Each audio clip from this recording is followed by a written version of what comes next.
Etër të dashur vëllezër dhe motra. Në Ungjillin e Lukait, në kapitullin 21, Zoti Krisht thot: "Kini kujdes veten tuaj, se mos nga të ngrënit e tepërt, nga dehja ose nga problemet e përditshme, zemra juaj ngurtësohet dhe ju gjen ajo ditë në befasi." E ka fjalën për ditën e gjykimit të secilit prej nesh. Pra thot 3 gjëra Zoti Krisht. Dhe shumë rrallë Zoti flet pa paravoli dhe qartë për ato që thot. Shumë rrallë. Dhe një nga këto është ky rast, ku shpjegon me shumë qartësi për çfarë bëhet fjalë. Profeti dhe mbret David është një nga figurat më të shquara në Dhjatën e Vjetër, përmendet nga vetë Krishti shumë herë, dhe vetë Zoti thot që gjeta zemër ashtu siç e dua për Davidin. Ky Davidi, çfarë ndodhi? Një herë që ishte koha e luftës, ai nuk vajti në luftë, ndënjë në pallat. Në luftë dërgoi gjithë ushtrinë, i bindur dhe i sigurt se generalët e tij dhe ushtria e tij janë të afta të marrën fitoren. Dhe thot Bibla që vetë për veten e tij flinte gjumë, dhe një mbazdite kur u zgjua, mbazdite nga gjumi. Atje në tarac shikon një grua që laj dhe i pëlqeu mbreti David dhe profeti David. Po kjo gruaja ishte gruaja e krye generalit të tij, Urias. Dërgoi shërbëtorët e tij e thirrën dhe fjeti me atë, mëkatoi profeti dhe mbret i Izraelit David. Jo vetëm mëkatoi, po e la dhe shtatzane. Kur kuptoi që kur të kthehej generali i tij do mirte vesh, dëgjoni çfarë bëri.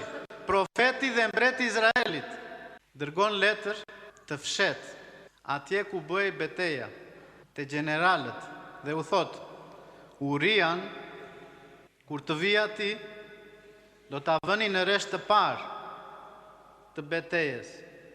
Ishte sikur ta vriste. Dhe kështu ndodhi, Uria u vra. Mëkati i rënd.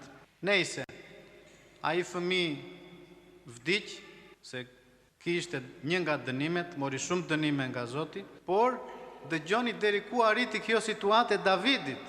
Davidi e mori për grua, nga ajo gruaja doli dhe Solomoni, mbreti Solomon, nga Versaveja.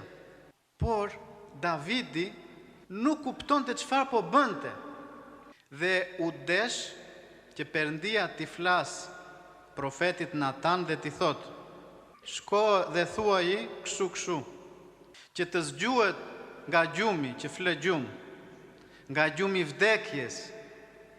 Dhe vajti Natani, profeti, dhe i thot: bret, dua të them një histori. Ishte dikush që kishte vetëm një dele dhe kishte një jiton të pasur që dinte çfarë kishte.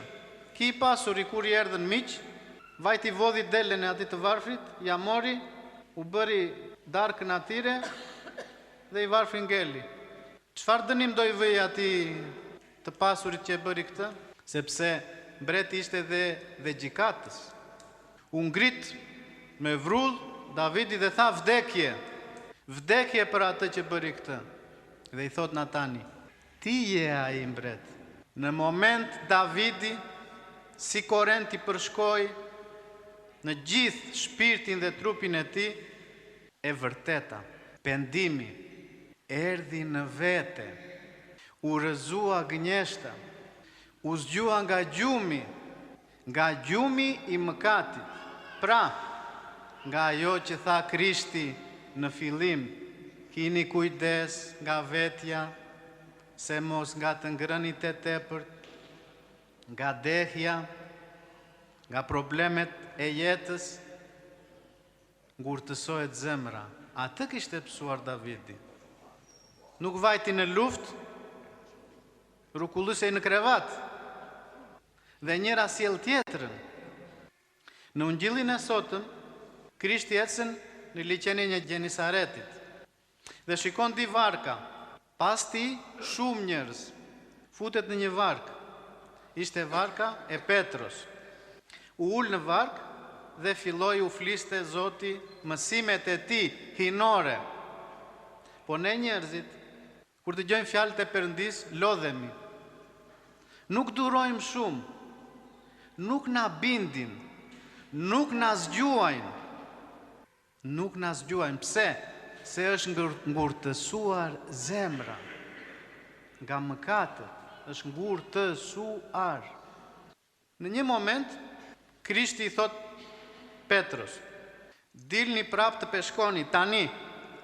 Petrua kishte tër natën që luftonte të kapte peshk dhe nuk ishte kapur fare. Nuk ishte vetëm Petrua, shumë peshkatar, ishin di varka.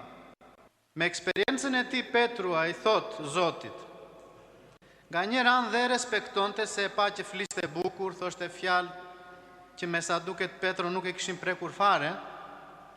Fjalët që kishte thënë Krishti kaqor, Petron se kishin prekur fare.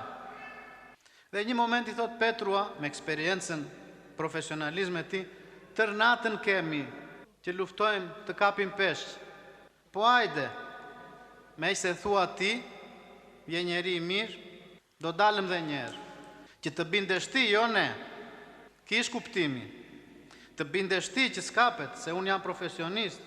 Po eja që s'kishte kuptuar kë kishte në varkë, kishte Perëndin, i fliste Perëndis ashtu. Dhe ndodhi që mblodhen kaq shumë peshq, thot Ungjilli, që erdhën di varka që të mblidhnin. Petrua u shokua.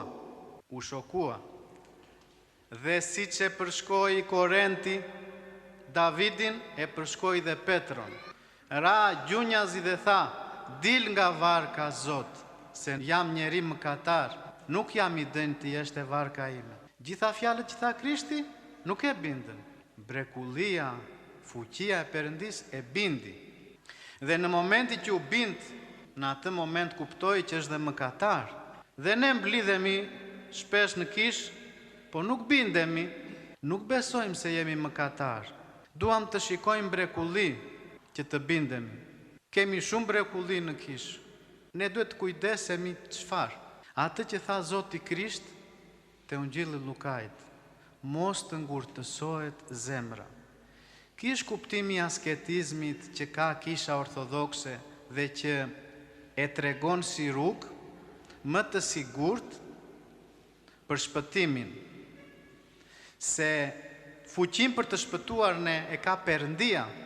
Kushtet që ajo fuqi të futet në jetën tonë dhe të bëj fruta e kemi ne. Të kemi kujdes, mos të ngurtësohet zemra jon, se atëre rrezikojmë.